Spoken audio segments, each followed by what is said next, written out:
Hi there and welcome to my channel. Today's project is for the Vicki Boutin design team and I'm very excited to show you this. As always, I have an idea and the idea is usually revolves around mixed media. So I'm gonna repeat it. I had an idea. So my idea is I'm gonna work with the fluorescent paints. The more I use them, the more I get used to it. I see how they react. So I'll put 3 pictures. This is my little sister. I'll tell you the story in a little bit. And I have foundation paper. So my idea is I want to create a background that is gonna show the neon colors, but it's gonna camouflage them at the same time. So I do love bright colors. I love saturated colors. Neon is not my cup of tea. I like them. I don't love them, but I still want to work with them. So I'm going to show you how I went to try to tone down a bit of the neon. So for this, I am using a foundation paper for my base, and I'm using the large circles stencil. This is an exclusive stencil from Vicki. You can only find it at her shop, so I'm gonna add the link to her shop in the comment section. And I'm gonna use it to create my background, and I'm not going to spread the neon paste on top of it to create the impression. Instead, I'm gonna use the circle as a guide to paint them. So I'm gonna paint my circles. So you're gonna see that I'm starting with a little bit of the orange fluorescent paste. I'm gonna dilute it with water to the consistency of a very fluid acrylic. And literally I'm using my brush to paint inside one of the large circles in the stencil, and they're not like perfect circles, they're like hand drawn. So I wanted that look for it. And it actually, you know what, the reasons I wanted is because I knew that when I added my paint, it was gonna leak a little bit underneath the circle. So when I lift it, it just creates like a little rim, and it just takes away that perfection out of it. So that was the reason why I went with having this stencil. So I'm gonna apply 3 orange circles, and I'm gonna spread them on a vertical line. So once I have my orange, you're gonna see, like I said, I'm gonna put my stencil down. I diluted the texture paste, and I'm literally painting the circle inside the little stencil to create the impression of the circle. And to finish, I'm just gonna add splatters because that's my jam. So after I have that, one of the things that you see me do is that I clean my stencil after every application. That's key. So I clean, I dry, and I start with the next one. So you're gonna see the speed up version, but it took a while to create this background because I have to clean in between. I don't want cross contamination. And then now I'm going into the pink. Like I said before, I'm gonna try to stay in a vertical line. I'm gonna say it's towards the left of my page. I don't mind if some of the circles are layered on top of each other, and because I wanted to add different sizes, I am actually gonna hand draw some of the circles. And again, because it's not a perfect circle, it just looks more of a paint splatter. So again, clean my stencil in between, clean my brush, and I'm gonna go in with the green. I think it's called Kiwi something. I remember that name.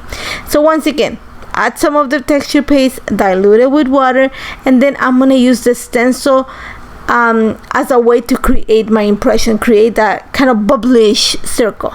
So again, I'm gonna make sure that I apply it in 3 different spots. So the key is gonna be here. The key here is gonna be 3, number 3, repetition in 3.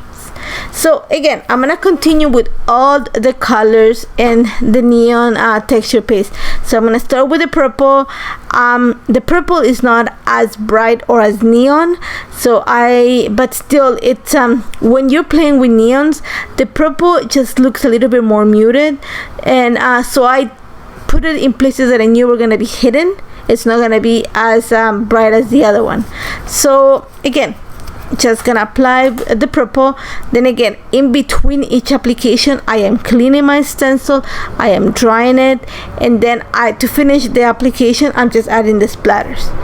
Once I have that, I'm gonna go in with the blue, and then I'm just bringing in the photo just to make sure that where I am adding the circles, they're actually gonna show. The photos are gonna hide some of this, so I want to make sure that I'm just not painting my background, but that the circles are gonna show up. So one of the things though that I have to say is the method that I'm using to create my background works perfect because I'm using foundation paper. I am adding quite a bit of water. You're gonna see that my paint is actually kind of watery, but because I'm using foundation paper, it's actually holding really nice. Do not try this if you just have a regular cardstock. Your paper will buckle severely. You might want to add a little bit of yeso to the background before you add your paint this way, but yeso is gonna make this, like if you put yeso as the bottom coat, it's gonna make the neon even brighter. So just keep those things in mind. So I'm just, like I said, I'm gonna continue painting. I'm coming in with the yellow. The yellow is quite bright. It reminds me of something that I wore in the 80s, and I was little at that time. So I think I just gave my age, and I have no problem with my age, but I was a child of the 80s and the 90s, so that tells you that I know bright colors. So I'm just going to, like, you know, add some more. You saw that I wrote my pictures just to make sure that, you know, my photos are not gonna hide my entire background, and mostly that I know where I'm adding my circles, they're actually gonna show. So it comes as some areas that I'm gonna mix a little bit of the yellow with some of the pink. I did not clean what I have on my mat, so I'm able to just play with the colors. And then I'm just gonna add a few more circles and then some more splatters, and I'm gonna set it aside to dry. So now here's the fun part. Like I said, I love the neon paint, not my jam, but I want to camouflage it a bit because it's bright. Trust me, it's bright. So I'm bringing this stamp set, and this stamp set is probably 2 years old. They're not longer available. If you find it, get it. It's a great stamp. It's all different types of circles. So I'm getting this one that looks like a sun, and I'm using art crayon. I'm using the black art crayon. So you're gonna see that I've scribbled on my stamp. I add water to activate the pigments to make it watery, and then I'm gonna stamp this on top of my background, kind of staying where the circles are. And because I have liquid in the stamping, I'm gonna lift up my page, tap it on my table, and that's gonna create that drip. And I love it because the drip, when it hits the little spots of the neon, it just gives it kind of a shadowy, kind of a bokeh effect, which I love. So I'm just gonna continue applying them, and you're gonna see that I'm gonna stamp once. I'm gonna lift up my paper, tap it so I create that drip, and whatever I have left on my stamp, I'm gonna come in for a second generation, which means it's just whatever's left over on the stamp is gonna create kind of a broken impression. But I love how that looked. So I'm gonna do it all over my page. I am not gonna cover the entire background. I am gonna make sure that it covers some of the circles, but I want to make sure that I have some of the neon coming through.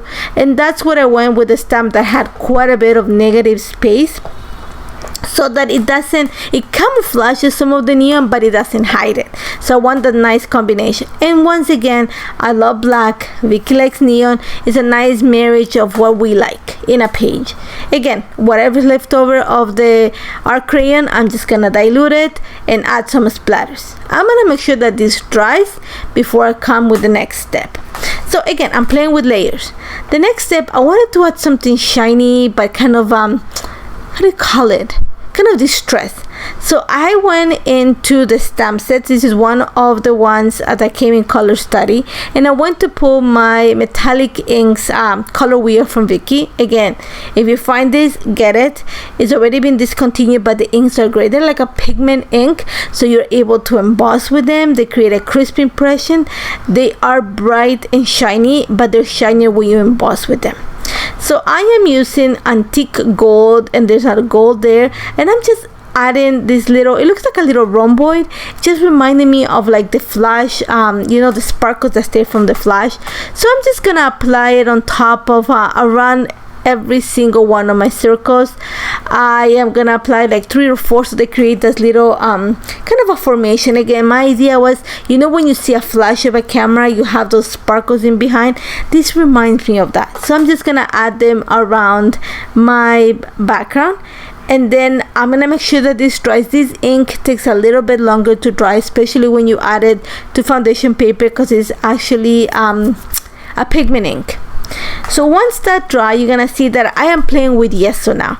I'm gonna get some yeso and I'm gonna dilute it with some water, and I'm literally gonna splatter it on top of my page.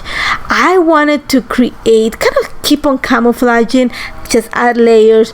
the white paint, it creates this aging effect on stuff. It kind of kind of goes some areas. So that's what I was hoping to achieve, and it actually, you're gonna see it after in the close-ups, that you see the white dots of the yeso. If you don't have yeso, you can use white acrylic paint. Make sure that it's like, you know, runny, so you have this consistency. So you're gonna see my background. I set it aside to dry because I use foundation paper. My background is barely buckled, but if you're not using foundation paper and you just have regular cardstock, I suggest you put a coating of yeso so your paper doesn't buckle. So first thing I did after to create, like to assemble my layout, is I decided to break away the photo strip into 3 separate photos, and I'm going to use actually leftover pieces of paper, purple, pink, and lime green, so that the colors that I have on the background, just to create a frame around each one of the photos. I actually also added a piece of black paper. These are all pattern paper from Color Study, just to make the pictures stand out. And the picture that I'm actually using are, this is my little sister. Her name is Michelle, and she actually is an autistic child. Well, she's not a child, she's 24 now. She came to our lives and changed it completely. She lives with my dad and his wife and his new family, and we love her completely. Like, honestly, my husband adores her. We all adore her. She has the most pure and cleanest soul you can see, even though she can't communicate with us fully, but she keeps a job, you know. She's able to, she's highly functional, but one of the reasons that I actually work this background is she loves color, and she always has a camera with her. So that's what I said. Remember when you look at the something shiny and bright and you have the sparkles of a flash?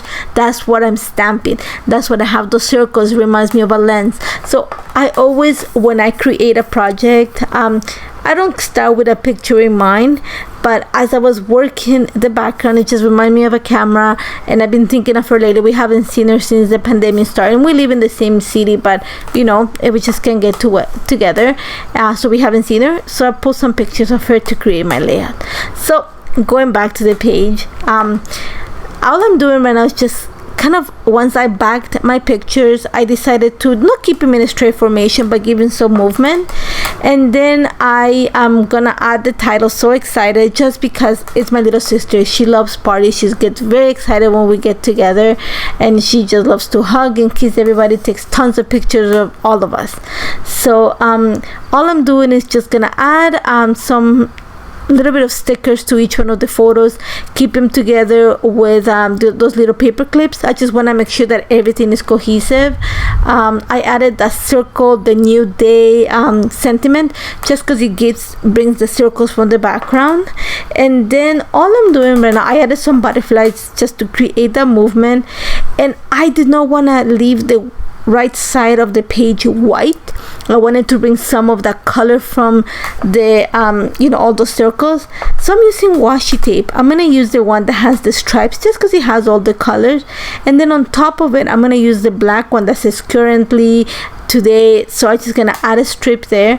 You're gonna see that I'm gonna actually add a small little detail on the top right corner of the right hand side of the page. I just added this little splatter of color that comes in the tablet, and then I'm gonna add one of the puffy hearts, you know, the gold hearts, just because I have the butterflies that I added from the chipboard have the foil effect. So I'm gonna add that heart there, and then I added a little phrase that says unique, because my little sister is unique. So once I have that, I'm pretty much done. I'm gonna add my lines to journal.